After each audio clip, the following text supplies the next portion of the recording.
여러분 안녕하세요. 찾아가는 새벽기도 시카고 예수사랑교회 조선영 목사입니다. 오늘도 어김없이 찾아오시는 주님의 은혜와 평강이 저와 여러분의 삶에 종일 풍성하기를 기도합니다. 찾아가는 새벽기도는 기쁨의 언덕으로라는 연합감리교회 말씀 묵상집을 본문으로 사용하고 있습니다. 오늘 함께 나눌 하나님 말씀은 구약성경 창세기 42장 26절부터 38절까지 말씀입니다. 제가 읽어드리지요. 그들이 곡식을 나귀에 싣고 그곳을 떠났더니 한 사람이 여관에서 나귀에게 먹이를 주려고 자루를 풀고 본즉 그 돈이 자루 아귀에 있는지라. 그가 그 형제에게 말하되 내 돈을 도로 넣었도다. 보라, 자루 속에 있도다.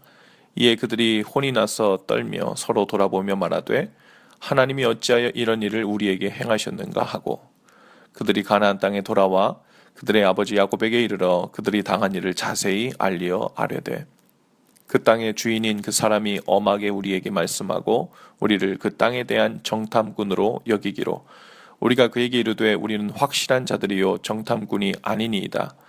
우리는 한 아버지의 아들 12형제로서 하나는 없어지고 막내는 오늘 우리 아버지와 함께 가나안 땅에 있나이다 하였더니, 그 땅의 주인인 그 사람이 우리에게 이르되 내가 이같이 하여 너희가 확실한 자들임을 알리니 너희 형제 중에 하나를 내게 두고 양식을 가지고 가서 너희 집안의 굶주림을 면하고 너희 막내 아우를 내게로 데려오라. 그러면 너희가 정탐꾼이 아니요 확실한 자들임을 내가 알고 너희 형제를 너희에게 돌리리니 너희가 이 나라에서 무역하리라 하더이다 하고, 각기 자루를 쏟고 본즉 각 사람의 돈뭉치가 그 자루 속에 있는지라.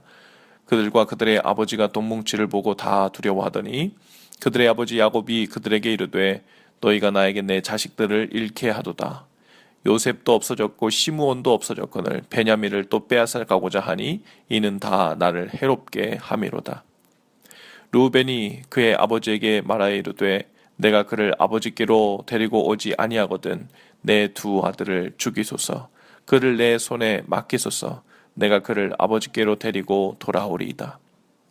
야곱이 이르되 내 아들은 너희와 함께 내려가지 못하리니 그의 형은 죽고 그만 남았음이라. 만일 너희가 가는 길에서 재난이 그에게 미치면 너희가 내 흰머리를 슬퍼하며 수올로 내려가게 함이 되리라. 아멘. 야곱의 아들들은 애굽에 양식을 구하러 갔다가 총리가 된 동생 요셉을 만납니다. 요셉은 단번에 그들을 알아보았지만 그 형들은 요셉을 알아보지 못했지요. 벌써 20년이나 지난 장성한 모습이 되었고 자신들이 노예로 판 요셉이 총리가 되어 있을 줄은 꿈에도 생각지 못했을 것이기 때문입니다. 요셉은 그의 형들이 머리를 조아리고 자기에게 엎드리는 그 장면에서 어렸을 적 꾸었던 꿈을 생각해냈습니다. 그리고 이 모든 일들 한가운데 하나님의 놀라운 섭리가 있었음을 믿으면서 형들에게 복수할 생각을 접습니다. 복수라는 그 커다란 죄의 유혹 앞에 섰을 때 요셉에게는 하나님이 먼저 보인 것입니다. 그러자 복수의 마음은 눈 녹듯 사라집니다. 그 감정에서 오히려 자유케 된 것이죠. 그러나 요셉은 형들에게 아직 자신이 누구인지를 밝히지 않습니다. 그리고 그들이 정탐꾼이 아니라는 증거를 보이기 위해서 동생 베냐민을 데려오라고 합니다. 그동안에 시므온을 붙잡아 두겠다고 하지요. 동생 베냐민을 데리러 가나안 땅에 돌아오는 길에 여관에 잠시 머물렀다가 요셉의 형들은 한 사람의 곡식 자루에 대가로 지급했던 돈뭉치가 있는 것을 보고 놀랍니다. 그리고 무서워 떨며 서로를 바라봅니다. 그리고 그들에게 그 순간 생각났던 분도 역시 하나님이셨습니다. 28절에 보니까 그런데 그들의 반응은 달랐지요. 이에 그들이 혼이 나서 떨며 서로 돌아보며 이르되 하나님이 어찌하여 이런 일을 우리에게 행하셨는고. 요셉의 형들은 살면서 두렵고 어려운 일을 만날 때마다 그 일이 요셉을 노예로 판 자신의 죄들로부터 기인한 것이라는 생각을 떨치지 못한 것 같습니다. 그 죄로 인해 스스로 불안하고 초조한 삶을 살게 된 것이지요. 뿐만 아닙니다. 집에 돌아와 아버지 야곱에게 자초지종을 설명하고 베냐민까지도 데려가야 한다고 하니까 이 연로한 야곱은 죽었다고 생각한 그 요셉을 떠올리며 다시 한번 아파합니다. 그리고 또 막내 베냐민까지 잘못되면 어떻게 하냐며 절대 보낼 수 없다고 하지요. 그 모습을 바라보던 아들들의 마음이 어떠했을까요? 20년 전 요셉에게 죄를 지은 그 죄가 20년 동안 묻혀진 것이 아니었어요. 그 죄는 끝까지 그들의 삶의 자리 곳곳에서 찾아내었고 그들 삶의 모든 일에서 영향을 미치면서 그 일로 인해 놀라고 불안해하며 아파하는 삶을 살게 했지요. 결국 루벤은 아버지 야곱에게 말합니다. 내가 그를 아버지께로 데리고 오지 아니하거든 내 두 아들을 죽이소서. 요셉의 일로 자신들을 믿지 못하는 아버지에게 내가 베냐민을 다시 데리고 돌아오지 못하면 내 자녀들을 죽여도 좋다는 말을 아버지에게 하고 있는 그들의 심정이 어땠을까요? 참으로 비극적인 상황이고 마음 아픈 일이 꼬리에 꼬리를 물고 일어나고 있던 것입니다. 오늘 본문 속에서 우리는 죄가 어떤 식으로 우리들 삶에 영향을 미치는지를 보게 됩니다. 죄의 무서움을 보게 돼요. 죄의 삭은 사망이라고 했습니다. 죄는 반드시 그 행한 자를 그 삶의 자리에서 찾아낼 뿐만 아니라 여러 형태의 형벌이 그 뒤를 따르게 됩니다. 물론 하나님의 심판은 또한 있다고 분명히 말씀하고 있습니다.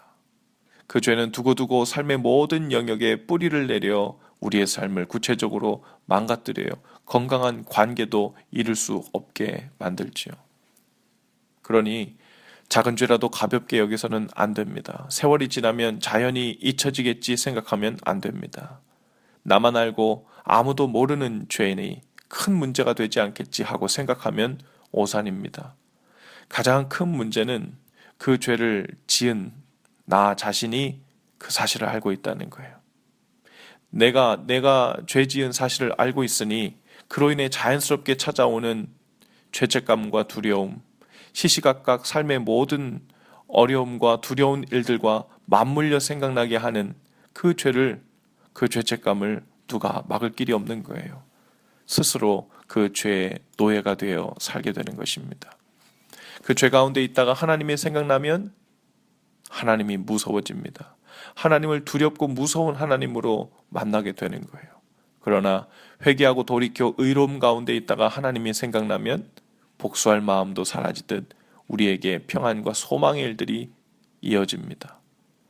오늘 우리가 죄 안에 있다가 하나님을 만나지 않게 되기를 바랍니다. 우리 안에 계신 성령님이 근심하시며 우리의 어떤 죄라도 생각나게 하시면 진심으로 회개하며 돌이킬 수 있기를 바랍니다. 그리고 주님의 용서하심을 믿어야 합니다. 그리고 주님 은혜 안에서의 의로움을 덧입어야 합니다. 오늘도 우리는 사는 동안 여러 상황 속에서 하나님이 생각날 것입니다.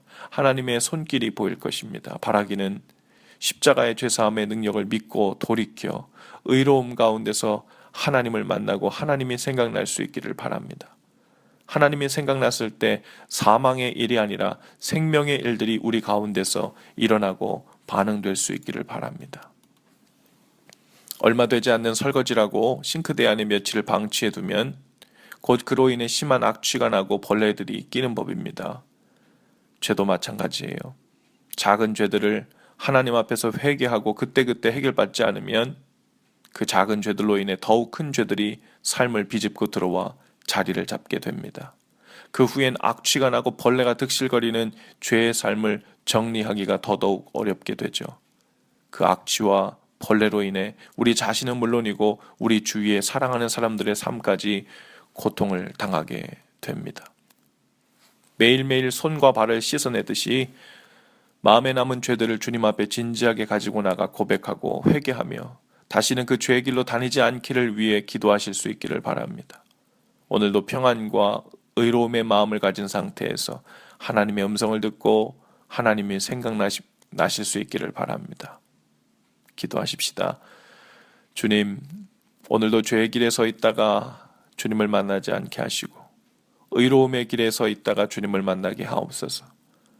그래서 주님을 대하면서 불안함과 초조함이 생겨나지 않게 하시고 평안과 소망의 열매를 맺게 하옵소서. 십자가에서 죄사함의 길을 열어놓으신 주님 감사합니다. 오늘도 죄사함의 능력을 믿고 주님께 소망을 둔 채 하루를 살게 하옵소서. 예수님의 이름으로 기도합니다. 아멘. 여러분, 오늘도 예수 사랑으로 파이팅입니다. 내일 아침 6시에는 토요일 우리 새벽 기도회로 교회에서 모이겠습니다. 오늘도 승리하시고요. 내일 뵙지요.